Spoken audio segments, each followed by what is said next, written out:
오늘 본문 말씀은 시편 34편 17절입니다. 의인이 부르짖음에 여호와께서 들으시고 그들의 모든 환난에서 건지셨도다. 자구 아도나이 베오세 라 레아 크리트 메레츠 지케라. 제목은 부르짖는 여인, 명제는 의인의 부르짖음에 응답하시는 하나님입니다. 목적은 부르실 때 환난에서 구원을 받는다.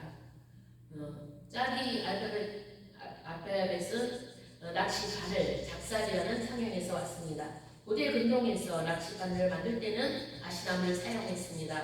아시가 너무 억세기 때문에 사용했고 끝부분이 구부러져 있기 때문에 낚시를 만들기에 용이했기 때문입니다. 낚시의 용도는 물고기를 잡는 데 사용했고 낚시에 걸린 물고기는 빠져나갈 수 없습니다. 짝은 사냥하기와 포획하기의 의미를 가지고 있습니다. 요한복음에 부활하신 후에 베드로에게 나타난 그물을 오른편에 던지라고 말씀하셨을 때 그물 속에 153마리의 물고기가 포획되어 잡혔던 것입니다.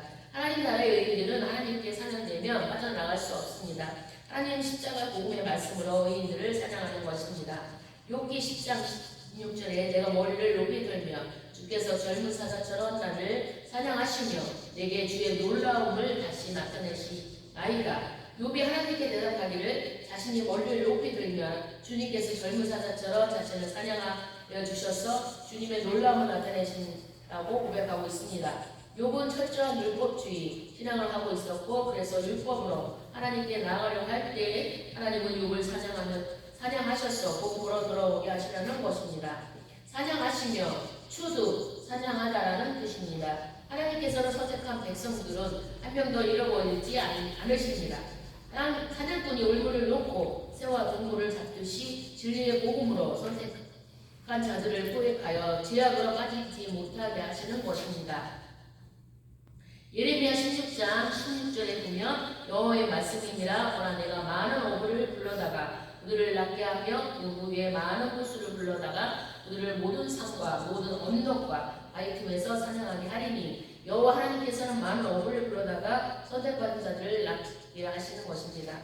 그 후에 많은 호수를 불러다가 그들을 모든 산과 모든 언덕과 바위 틈에서 사냥하게 하신다고 말씀하십니다. 반면에 사냥꾼들은 선택받지 못한 자들을 죽이고 데려가는데 사냥하는 자들도 있습니다. 성경의 최초의 사냥꾼은 니므롯입니다. 창세기 10장 9절에 그가 여호와 앞에서 용감한 사냥꾼이 되었으므로 속담이 이르기를 아무는 여호와 앞에 니므롯같이 용감한 사냥꾼이라고 하더라. 니므롯은 여호와 앞에서 최초의 제국을 만들었으며 용감한 사냥꾼이라고 말씀하고 있습니다. 이 사람은 바벨탑을 쌓는데 앞장섰고 하나님을 대적한 사람입니다. 니므로드 반역 우리 반란을 일으킵시다라는 뜻입니다. 니므롯은 영원 사냥꾼으로서 셈의 후손들을 죽이는데 1등 공신이었습니다. 하나님의 백성들을 죽이기 위하여 울무와 함정을 만들어 놓고 사냥하는 것입니다. 이런 자들이 누구를 상징하고 있습니까? 십자가 복음을 위장하여 거짓된 복음으로 영혼을 죽이는 음료들을 상징합니다. 현재의 가톨릭 황제와 같은 자들입니다. 잠언서 6장 26절에 음료로 말미암아 사람이 한 조각 떡만 남게 됨이며 음란한 여인은 귀한 생명을 사냥함이니라.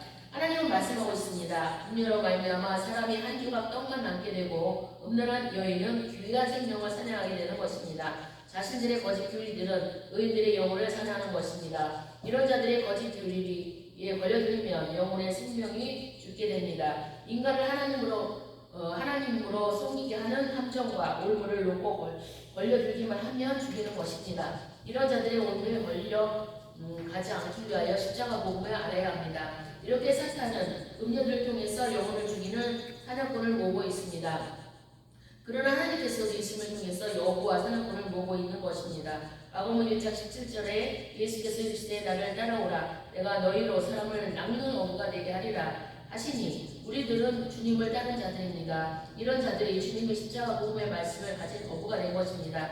하나님께서 선택한 사람들에게 진리의 복음을 낚시를 던져 낚아 올리는 것입니다. 이제 우리는 세상의 바다에 가서 우물과 낚시를 던져 영혼을 낚는 어부가 되어야 합니다. 이런 자가 하나님 앞에서 의로운 자들입니다. 의인은 차테크입니다. 의인들 복수는 하차테크입니다. 있습니다. 창세기 18장 24절에 그 성 중에 의인 50명이 있을지라도 주께서 그곳을 멸하시고 그 50 의인을 위하여 용서하지 아니하시겠나이까. 아브라함이 소돔과 고모라를 위해서 하나님께 기도할 때 의인 50명이 있으면 이 의인 때문에 멸망하지 않겠느냐고 말씀했습니다.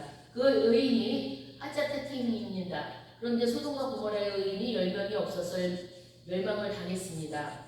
해는 5고요. 사덱은 9시, 달렛은 4, 요드는 10, 코프는 100, mem은 40, 숫자값은 249입니다. 의인들은 예수 그리스도로 진리의 빛을 알아보아야 합니다. 창세기 1장 4절에 빛이 하나님 보시기에 좋았더라. 하나님 빛과 어둠을 나누사 이 빛은 진리 되시는 예수 그리스도를 상징하는 빛입니다. 구원받는 백성들은 이 예수 그리스도의 진리의 말씀을 따라가야 합니다.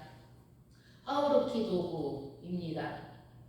5, 1, 6, 220, 10, 9, 6, 2 숫자값은 259입니다. 짤의 숫자 체제는 90입니다. 90의 숫자의 의미는 소망을 상징합니다. 하나님을 반박하고 하늘의 소명을 두고 사는 것을 의미합니다. 창세기 17장 17절에 아브라함이 엎드려 웃으며 마음속으로 이르되 100세 된 사람이 어찌 자식을 낳을까? 사라는 90세니 어찌 출산하리라 하고 사라의 나이 90세 하나님 보르트 이삭에 대한 소망을 얻게 됩니다. 인간의 힘으로는 아이를 낳을 수 없는 상태이지만 하나님의 주권 속에서 이삭을 얻게 됩니다.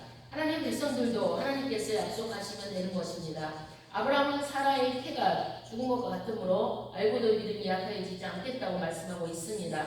다윗은 의인이 부르짖고 있다고 말씀하고 있습니다. 의인이 부르짖음에 사크 통곡하다 알코올 소리를 지르다 간구하다라는 뜻입니다. 원문에는 의인이라는 단어는 없습니다. 부르짖는다는 단어만 있습니다. 의인은 차티크입니다. 짜디로 시작하므로 의인이라는 개념까지 포함되어 있습니다. 이 단어는 고통과 비명을 지르는 의미의 단어입니다. 엄청난 외적인 압박 속에서 구출해달라는 의도의 부르짖음이며 통곡의 소리를 나타내는 단어입니다. 창세기 4장 10절에 이르시되 내가 무엇을 하느냐 내 아우의 빗소리가 땅에서부터 내게 호소하느니라. 호소는 차크 아벨의 외친 소리가 하나님께 상달되었으므로 말하고 있습니다. 완료 시제는 의인들이 고통당할 때 믿음으로 확신하면서 부르짖으면서 하나님께 들어주신다는 것을 말씀하고 있습니다. 후회할 미 없이 하나님께 외치는 것입니다. 주님의 이름을 힘입어 외치는 것입니다. 들으시고는 사마, 듣다, 들리다, 같다라는 뜻입니다. 하나님께서 의인의 기도를 들으시면 의인이 응답받을 수 있도록 확신하게 환란해서 구원해 주는 것입니다. 완료 시제는 하나님께서 의인의 기도를 하나도 빠뜨리지 않고 들으시는 분입니다. 하나님은 모두 기억하고 계신다고 응답해 주시는 것입니다. 환란에서는 차락, 고난, 두려움, 위급한 때라는 뜻입니다. 이럴 때 당하지 말고 먼저 주님께 부르짖어 기도해야 합니다. 두려움이 사라지게 할 것입니다. 마음에 고통의 문제가 있을 때 주님을 찾으면 두려움이 사라지게 할 것입니다. 우리는 영적인 문제와 육적인 문제가 있습니다. 하나님은 응답하셔서 풀어주시는 것입니다. 건지시었도는 나찬인데요. 구원을 얻다, 빼내다, 건져주다라는 뜻입니다. 인간을 의지하지 않고 하나님께 기도했더니 환란 속에서 건져주시는 것입니다. 나를 환란의 수렁에서 빼내는 것입니다. 히필 사용 능동은 하나님이 들으시고 직접 임하셔서 환경을 열어주시는 것입니다. 완료 시제는 한번 환란에서 건짐을 받으면 더 빠지지 않도록 함께 하시고 도와주셔서 똑같은 환란으로 가지 않게 인도하여 주시는 것입니다. 아멘.